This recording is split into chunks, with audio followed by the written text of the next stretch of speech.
Tu ferais quoi si t'étais riche? Mais genre super riche. Je crois que j'irai au McDo, je prendrais des frites, un Coca, un Big Mac. La meuf elle me dirait prenez un menu. Je dirais non. Je dirais non, je suis riche. Voilà comment commence la série Bloqué. Mais qu'est-ce donc, me direz-vous? Bloqué est une série produite par Harry Torgman, réalisée par Kian Kojandi et Bruno Muschio, et scénarisée par ces deux derniers, ainsi que par Orelsan, Gringe, Florent Bernard et Clément Cotentin. Elle a été diffusée sur Canal+ durant la saison 2015-2016, d'abord dans Le Petit Journal, présenté par Yann Barthès, puis, après l'arrêt de celui-ci, de manière individuelle, aux alentours de 20h, puis mise en ligne sur YouTube le lendemain de leur diffusion télévisée. Le concept est très simple à résumer, un seul plan, un seul décor et deux personnages qui parlent de tout et de rien dans leur canapé. Une contrainte qui permet d'être très inventif car outre les nombreux épisodes basés simplement sur un dialogue, beaucoup d'entre eux trouvent des situations réussissant à faire d'autres choses aux personnages que de parler. L'idée originale est venue aux créateurs après l'épisode spécial de Bref réalisé pour les 30 ans de Canal+ en 2014, dont le principe était de faire venir plein de guests dans un épisode généré aléatoirement. Et Orelsan et Gringe faisaient justement partie de ces guests, et ont fait quelque chose dans le style de leur chanson Deux connards dans un abribus. Oh non! Non. Oh putain non.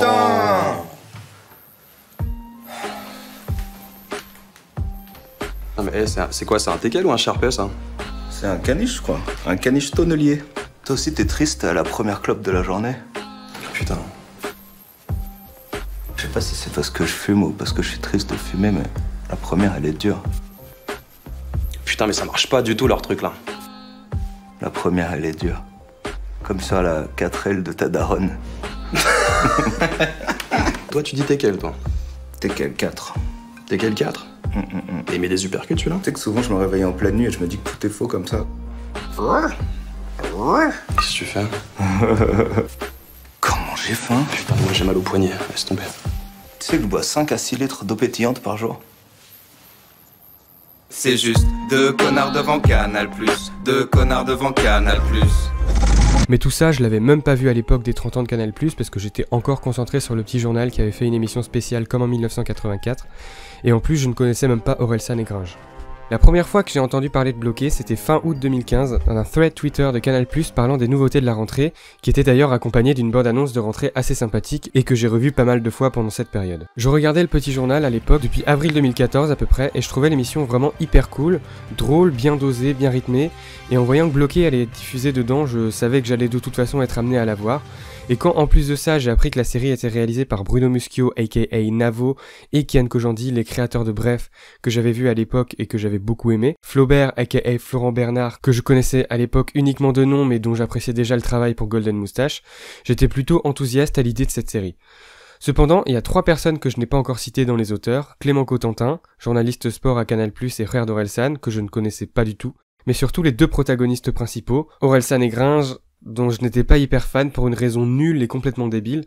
J'étais assez condescendant à l'époque de la sortie de l'album des Casseurs Flotteurs, et j'entendais mon frère chanter et écouter notamment les chansons Bloquées et Regarde comme il fait beau en boucle, et comme un connard que j'étais, je considérais que de 1 que le rap c'était de la merde parce que mon prof de musique de 5ème me l'avait dit, et de 2 que tout ce qu'écoutait mon frère et que je connaissais pas, c'était de la merde. Mais bon, je me suis dit que j'allais quand même faire un effort parce que j'aimais bien Kian, Navo et Flaubert, et qu'en plus ça allait être diffusé dans une émission que je regardais entièrement tous les soirs et que j'adorais, Le Petit Journal. J'ai donc attendu impatiemment le 7 septembre 2015, date de la rentrée de Canal+, et ce fut le début d'une grande histoire. Bloqué.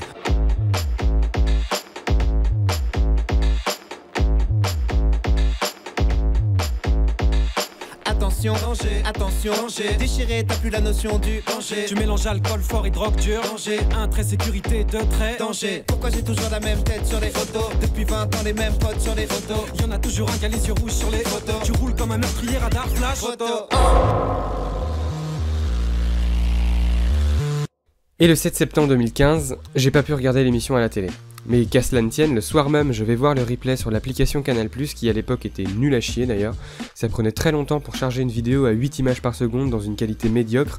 Mais je regarde l'émission en entier, émission dans laquelle il y avait donc le premier épisode de Bloqué, Si j'étais riche, qui m'a pas vraiment fait une grande impression parce que j'étais trop obnubilé par le changement de plateau et d'habillage du Petit Journal.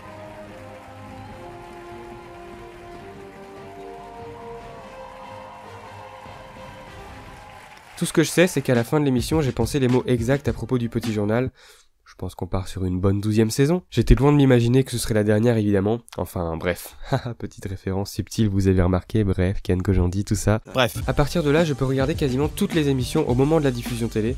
Et il faut dire qu'au début, Bloqué respectait bien son contrat de 3 fois par semaine dans le Petit Journal. Qu'ils auront vite perdu, d'après Flaubert dans un Floodcast récent, excellente émission très drôle que je vous conseille, à cause de l'actualité toujours incertaine. Bloqué, on savait jamais quand ça sortait puisque ça passait dans le Petit Journal à l'époque, celui d'Yann Barthès. Donc en fait, on était toujours un peu prisonnier de l'actu et tout. Je suis donc la diffusion télé. Orelsan et Gringe sont bloqués, voici bloqués. Orelsan et Gringe qui sont bloqués, voici bloqués. Et découvre au bout de quelques jours que les épisodes sont diffusés sur YouTube, ce que je trouve trop cool, sachant que la télé n'est pas forcément cool avec la diffusion officielle de leur production sur internet gratuitement. Je crois que le moment où la série m'a vraiment accroché, c'était avec ce passage de l'épisode 14 sur le féminisme. Et t'es pour ou contre l'avortement? Je sais pas, je m'en bats les couilles, c'est pas à moi de décider, non? Vas-y, développe. Je veux dire, je suis un mec, si jamais un jour il y a un truc qui fait que mes couilles elles deviennent grosses comme des pastèques et qu'il y a un être humain qui va sortir de mon urètre, ça me ferait chier qu'il y ait quelqu'un à qui ça arrivera jamais qui vienne me dire comment gérer le bordel, quoi. Je me rappelle avoir vraiment beaucoup ri, et c'est à ce moment-là que je suis tombé in love de la série. Je continue à regarder, les semaines passent, et vient le soir du 12 octobre 2015, où est diffusé le 17e épisode, La gueule de bois. Waouh. J'ai tellement la gueule de bois, c'est tout mon corps qui a la bouche pâteuse.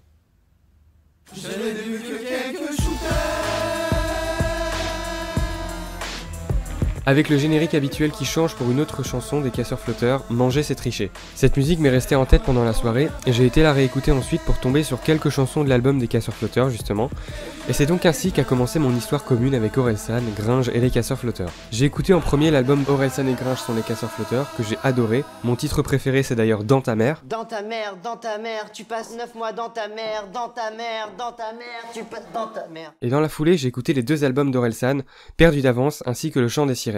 J'ai d'ailleurs préféré ce dernier car plus pro et plus touchant à mon sens. Pendant cette période, je me suis renseigné à fond sur tout, les Casseurs Flotteurs, Orelsan et Gringe. J'ai appris par cœur et écouté en boucle plein de leurs chansons, et je crois qu'on peut dire que je vivais ma meilleure vie tout en suivant le Petit Journal, en découvrant Panayotis Pasco, que j'apprécie d'ailleurs encore beaucoup aujourd'hui, et en regardant bien évidemment toujours Bloqué, jusqu'à tomber dans une phase peut-être un peu malsaine. J'étais tellement dans une boucle que je regardais tout en boucle. Bref, je cherchais des infos exclusives sur la série, partout, et j'étais très frustré que le rythme de diffusion ait été ralenti au fil de l'année car c'était un plaisir d'en voir un nouveau à chaque fois. Ça augmentait la durée de mes marathons de quelques minutes à chaque épisode. Je pense qu'on peut dire que c'était une espèce d'addiction un peu chelou, un truc auquel j'étais forcé de retourner en permanence, jusqu'à retenir encore aujourd'hui des détails inutiles mais très précis dont je me rappelle très clairement, comme par exemple...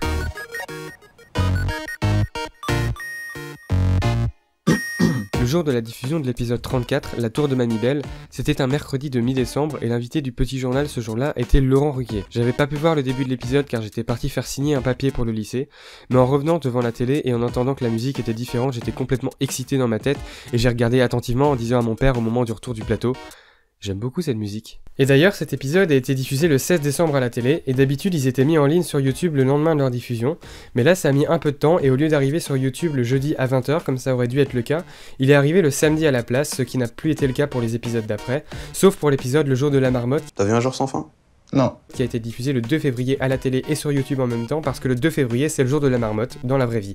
Et l'autre exception c'est l'épisode Marty qui a été diffusé le 21 octobre 2015, référence à Retour vers le futur bien évidemment. On est en 2015! Ouais, bah faut arrêter d'halluciner à chaque fois que je dis une date. Sauf que cette semaine-là, le Petit Journal était en vacances, l'épisode a donc été diffusé sur YouTube avant la télé, qu'il a diffusé la semaine suivante. Et dans le même genre, il y a un truc que beaucoup de gens n'avaient pas compris à propos de l'épisode La Liste de Schindler. Cet épisode a été mis sur YouTube à la base le 30 avril 2016, sans avoir été diffusé dans le Petit Journal au préalable, sous le numéro 56. Et à la télé, l'épisode ayant été diffusé ensuite fut L'Embrouille. Je te rappelle qu'on est en embrouille. L'épisode sur la liste de Schindler a donc été supprimé pour rester dans la continuité de la diffusion télé, sauf que tout le monde a cru qu'il avait été censuré à cause du sujet, alors que l'épisode n'était pas du tout sensible. Du coup, l'épisode a été remis plus tard avec le numéro 63. On peut d'ailleurs le voir encore aujourd'hui sur la chaîne. Voilà donc la vérité sur cette affaire. Sinon, j'avais aussi fait des trucs chelous de mon côté. J'avais passé un après-midi à télécharger l'intégralité des épisodes disponibles pour les mettre dans un logiciel de montage et remplacer tous les génériques par celui de l'épisode 66. J'ai fait ça avec 6 épisodes et je me suis dit que ça servait à rien donc j'ai arrêté. J'ai même eu comme projet à un moment de synchroniser tous les épisodes pour que tous les génériques se lancent en même temps. Tu ferais quoi si t'étais riche? Il y a Géraldine et sa copine qui viennent ce soir. Qui viennent où à la baraque? Au McDo, ouais. Je prendrais une frite, un Coca, un Big Mac. Pourquoi c'est le La bordel? meuf elle me dirait bah prenez un menu. Je dirais non, je suis riche. Putain, on va devoir ranger. Mes 120 vidéos en HD qui se lancent en même temps sur un logiciel de montage, ça donne peu de résultats, donc j'ai abandonné très vite. Et là, vous me prenez pour un fou. Mais je vous comprends, hein, j'étais complètement cramé à cette époque, à tel point que pendant une période, j'étais capable de vous citer le numéro de n'importe quel épisode grâce à son titre, et inversement. Malheureusement, j'avoue être un peu rouillé aujourd'hui, j'ai fait mon temps. Le 23 juin 2016, le petit journal s'arrêtait, c'était la dernière, et c'était une très belle dernière qui m'a beaucoup ému. Bonsoir, je suis Catherine Deneuve, et je déclare fermer le petit journal. Et j'en suis bien triste.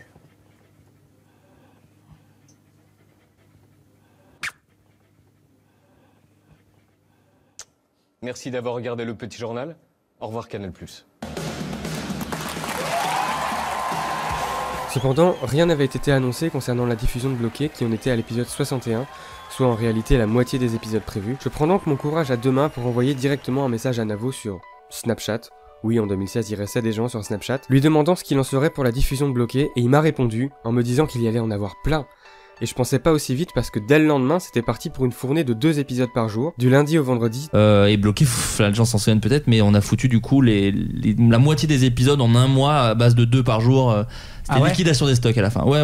Tout ça jusqu'au 5 août 2016, où le 120e et dernier épisode a été diffusé. Pourquoi il y a des légumes dans le bac à bière? Pendant toute cette période, j'ai participé activement tous les jours au développement de la page Wikipédia de la série, en ajoutant chaque nouvel épisode dans la grille, impatient de découvrir quelle taille ferait la page au final. J'avais des motivations cheloues, je vous avoue. Et un truc que j'ai jamais compris, c'est que les épisodes 90 à 99, il me semble, étaient déjà indiqués bien avant leur date de diffusion. Je ne sais pas qui a fait ça, quelles étaient tes sources cachées, mais si jamais tu regardes cette vidéo, j'aimerais que tu me dises ce qui s'est passé. D'ailleurs, très récemment, la page Wikipédia a été grandement améliorée et complétée, c'est vraiment trop bien. Et bien évidemment, je n'oubliais pas de regarder chaque épisode qui sortait en boucle, parce que j'étais pas très actif à ce moment-là de ma vie. Je me suis posé plusieurs questions connes sur l'habillage de la série, sur des trucs autour, notamment une question que j'aimerais poser à un des producteurs de la série, si jamais l'un d'entre eux passe par là, à tout hasard. Pourquoi dans les 30 premiers épisodes produits, on voit écrit dans le générique que la chanson Grinch et Orselane a été utilisée aux côtés de 2 connards dans un abribus, la musique de base, et de Manger c'est tricher, qui a donc été utilisé dans l'épisode 17, alors qu'on ne l'entend jamais, ni dans un générique, ni en fond pendant un épisode. Alors voilà, j'aimerais simplement savoir pourquoi. J'avais prévenu que j'avais en tête des détails précis. Je me pose cette question depuis trop longtemps et j'ai besoin de savoir. Pour conclure, Bloqué, c'est une série inventive qui, avec seulement un plan, un seul décor et 2 personnages, arrive à parler de plein de trucs, à trouver plein de situations différentes, elle est inspirante et montre que même avec un concept tout simple, on peut faire 120 épisodes vraiment cool. Bloqué, c'est la série qui a mis en avant Jonathan Cohen dans le rôle de Serge le Mito, qui me l'a vraiment fait découvrir, même si je l'avais déjà vu dans Bref et dans Nerds auparavant, mais j'avais pas vraiment fait attention à lui parce que je le connaissais pas à l'époque, et je suis trop content qu'il soit autant mis en avant aujourd'hui, et j'ai hâte de voir le film Serge le Mito. Bloqué, c'est une série qui m'a passionné, qui est arrivée au moment de ma vie où je suis devenu très épanoui, où j'ai rencontré des amis qui sont devenus très proches, et c'était une série en arrière-plan pendant toute cette année, et c'était un bonheur de découvrir tout ça et de suivre tous les gens qui ont participé à ça par la suite. Donc un grand merci à Kian Kojandi, Bruno Muschio, Florent Bernard, Orelsan, Gringe et Clément Cotentin pour Bloqué, ainsi qu'à toutes celles et ceux qui ont pu faire en sorte que cette série existe. C'était chambé. Bloqué. Un grand merci à vous toutes et tous d'avoir regardé cet épisode de point de vue très personnel. J'espère que même si vous n'êtes pas dans le même délire que moi, ça vous aura plu quand même. N'hésitez pas à me dire ce que vous en avez pensé dans les commentaires. Vous pourrez retrouver dans la description quelques infos supplémentaires, ainsi qu'une parodie de Bloqué que 2 amis et moi avons réalisé et dont on est très content. Bisous à Léa et Alexis. Et merci à Léa une deuxième fois pour avoir relu ce texte, c'est adorable. Merci encore à tout le monde d'avoir regardé, et je vous dis à la prochaine fois pour un nouvel épisode de Point de Vue. Salut! Quand t'auras trouvé lesquels, t'as pas écrit l'histoire, mais tu la connais quand même. Fais les bacs, fais les bacs, fais les bacs, fais les bacs, fais les bacs, fais les bacs, fais les bacs, fais les bacs, fais les bacs, fais les bacs. Alors pousse le volume et fais les bacs. Ouais, fais les bacs, fais les bacs.